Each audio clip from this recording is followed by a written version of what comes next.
Hi guys, I'm here at Arena Birmingham with Mr. Brett Young. How you doing, sir?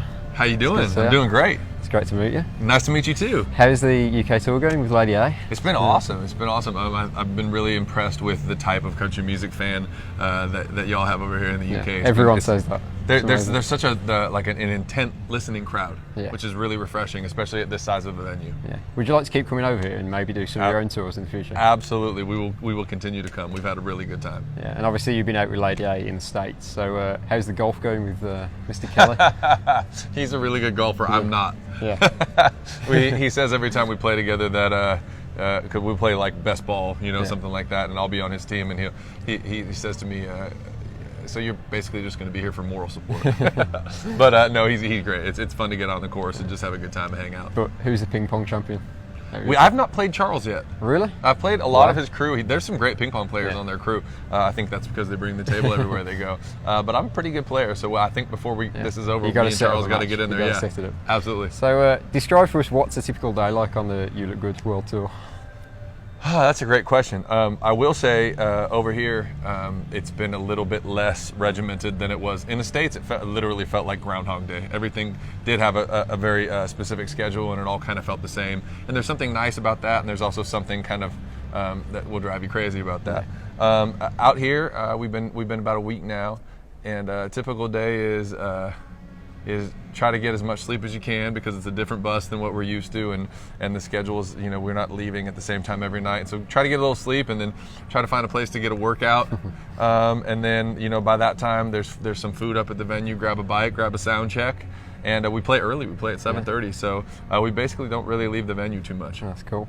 It's been a pretty astonishing year for you, hasn't it? I mean, year and a half, really. I mean, the album sold well over 100,000 now. You've had 2 smash hits, probably a third coming very soon. So do you get to process all this when you're out on the road? It has been. The last 18 months have been incredible. It's hard to process because it never slows down. And so you don't really have a lot of time to stop and think about it. But the moments that we do have, when you celebrate a #1 record, or like you said, the sales have been incredible. We've gone platinum and double platinum with the first 2 singles, and the album is certified gold at this point. And we'll always make it a point to stop and commemorate those occasions. And so those are kind of the days where somebody hands you a plaque and you realize, oh wow, we did it.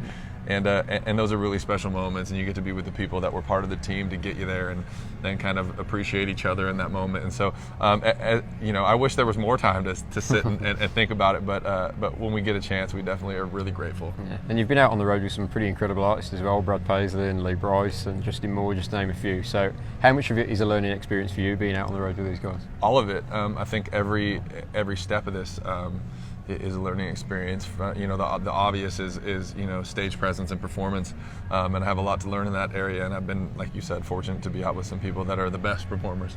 But there are a lot of things that go on backstage and behind the scenes that until you've done this, you don't really realize how much and how important they are. And Lady Antebellum and really everybody I've been out on tour with, the extracurricular stuff is really impressive, and so I've learned a lot about who I want to be, not just as an artist to the fans, but as an artist to my colleagues and the country music family. And so it's been a really great learning experience. Yeah. So talk to me about your album that you released early this year, because we've had it on repeat ever since it came out. We absolutely love it. Thank you. You wrote 11 of the 12 songs, didn't you? And many of them are very vulnerable, open songs like You Ain't Here to Kiss Me and Mercy. So have you always had that style of songwriting right from a very early age? Yeah, this is a really special album for me because it is so personal. I did write 11 of the 12 songs, and even the one that I didn't write, I picked because it was something I related to and something I wish I had written.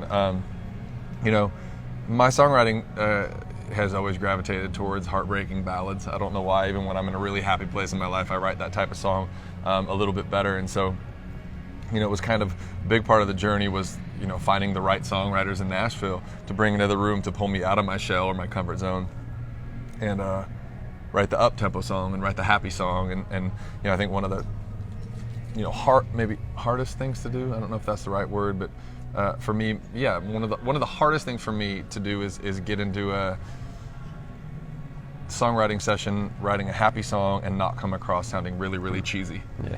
It's really easy to to say what everybody's thinking and say it the exact same way that they're thinking it and come across like a romantic comedy, and then everybody kind of rolls their eyes at it. And so it took me a while to figure out what writers in Nashville could help me do that in a way that seemed honest and legitimate. And I think we've gotten there. It turns out the first 2 singles off the record were happy love songs. Yeah. So, but this first record has been so special to me because it has been so personal. And you've had a lot of support from Mr. Bushetta and Big Machine, so tell us about how that whole deal came about and where you caught their eye. He's been great. It started with an A&R executive over there named Laurel Kittleson. She found my music, and she took it over to the senior vice president, Jimmy Harnan. And Jimmy got excited, and he got really excited. And the problem was Scott was out of town. And so Jimmy was blowing him up and after him about, I want you to meet this guy, I want to sign him. I want you to meet this guy, I want to sign him. And Scott's vacation was like only halfway into his vacation. And finally, after like the 3rd time Jimmy reached out to him, Scott just went, Jimmy, listen, you're in the position you're in because I trust you. If you like him that much, just sign him. So, that's one that says a lot about Scott, that he has that much faith in the people that he's hired, that he can stay on vacation and let, Jimmy Harnan, who is honestly the best at what he does, go sign an artist without even meeting him. And so, from the very beginning, it was clear that Scott went, okay, Jimmy, this is your baby. And he didn't micromanage, and he wasn't sitting over Jimmy's shoulder, but at the same time, if we ever needed him for anything, he was always there, and he was in on every single conversation about picking songs for the record and singles for the radio, and anytime we need him, he's always been available. And so, just like with an artist on tour, everything trickles down within their team. The same thing with the label. Scott is who he is because of all the work that he's put in the music business, and his success and the way that he does things trickles down. Yeah, he really cares about the artist as well, doesn't Scott? Absolutely. We always feel so taken care of. And talk to me about the new single, Like I Loved You, because it's doing incredibly well on radio again. It's looking like it's going to be a 3rd hit for you. So tell us about that song. I'm so surprised. I'm not surprised, but just excited that it's having success because, like I said, those first 2 singles were really sweet love songs. And Like I Loved You's always been one of my favorite songs on the record, but putting out a breakup song after you've kind of, garnished a brand for yourself of these sweet love songs, to go to the breakup song, the kind of angry breakup song, was a little bit scary, but we decided, it's selling already. We all feel really good about it. Let's just have faith in the song and let it go. And everybody's gone through that breakup where the person breaking up with them not only breaks up with them and breaks a heart, but then they add insult to injury with that, I really hope we can still be friends conversation.